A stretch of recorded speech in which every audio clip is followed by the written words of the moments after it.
A thief comes only to steal and slaughter and destroy. I come so that they might have life and have it more abundantly. If we are attuned, if our ears are attuned to the voice of the shepherd, then we're able to discern his desire for our thriving. I'm Father Walter Wagner. I'm here with Brother Hyacinth Grubb on this Friday, May the 8th. And we're here to reflect together on the work of Mystagogy, that is, learning from our life with the risen Lord about, first of all, the sacraments we celebrate and their effect on us, but also the moral life which they enable. So here's a marvelous example in this last phrase. The thief comes to rob and steal, but I come that they may have life and have it more abundantly. We can look at that in a narrow way and recognize the nature of the religious practice Jesus has established. We're familiar with the ways in which religious practice can subjugate people, can manipulate people, and can dominate people, exploit them. In this phrase here, Jesus separates himself from that utterly. His practice of religion, his life of word and sacraments, is designed clearly to set people free to reach their potential as God has given that. And so we are enabled thereby to become free in the following of Jesus in the life of discipleship. But I think there's also a wider way to hear this phrase, that a religion which exploits or dominates gives me a fearful, defensive, and suspicious way of looking at circumstances, looking at people, even looking at myself. But Jesus has come that I might have life and have it more abundantly, and therefore be able to discern in all the difficulties of this world. You know, it's fleshly limitations, it's the human weakness of my companions and the sinfulness of myself and my neighbor.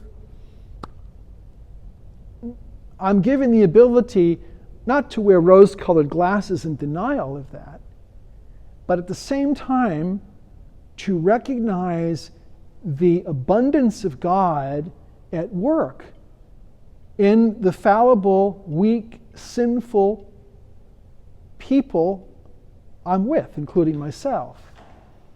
So that having life more abundantly means that I'm able to focus on the gifts of God and the victory of Christ percolating everywhere around me.